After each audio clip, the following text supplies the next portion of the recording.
Welcome to today's video where I talk about something you may not have heard about. Most of us know about financial capital. Did you know that there are two additional types of capital? They're even more important than financial capital. As part of our value of serving others, I bring you some thoughts on how we can use what we have to make a positive difference in the lives we encounter. So for a deeper dive into the content of today's video, I encourage you to check out the link at the end of the video. Most of the content from our discussion today was taken from the National Christian Foundation website and is cited in the notice. Let's start with spiritual capital. It's something we think about last, but we need to flip this paradigm. We need to instill spiritual capital first and begin early if we want our children and grandchildren to get wisdom. Transferring spiritual capital is simple, but it's intended to happen over a lifetime. It just means transferring the gospel to the people who are coming behind us. Grandparents especially have a unique position in the lives of their grandchildren, and sharing the story of their faith is the best way to pass along spiritual capital. Be sure all of your grandkids know your faith story. They will remember it and they will soak it in. It will help them develop their own stories. When people think about their estate, they think about transactional and mechanical items, but really a well-done estate plan tells a story itself, one that speaks to its beneficiaries. When it's time to pass on material things, wealth is so much more meaningful if it comes wrapped in a shared story about family generosity.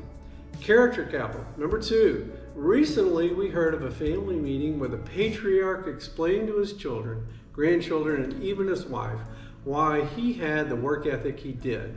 They never heard the stories of his childhood before that meeting.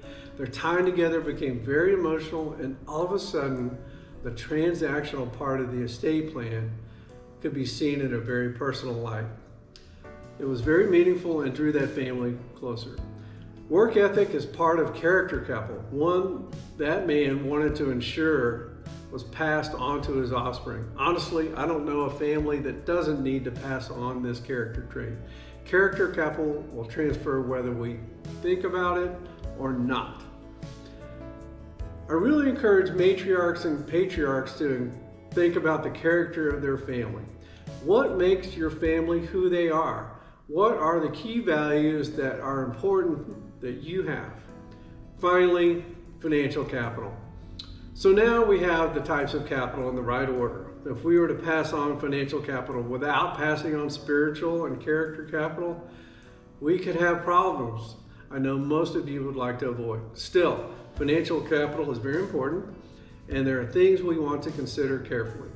In a way, money is like fire. It can keep you warm if it's in a fireplace, but if you put it in your lap, it can really burn you.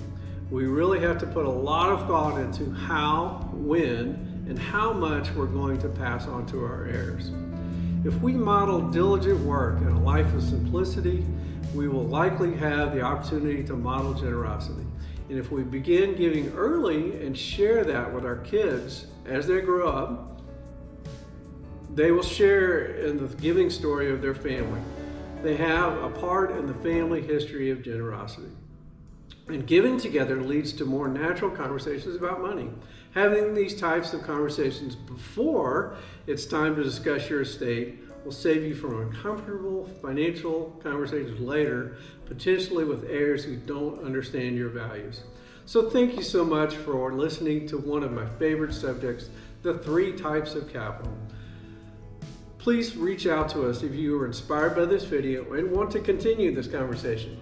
Thank you.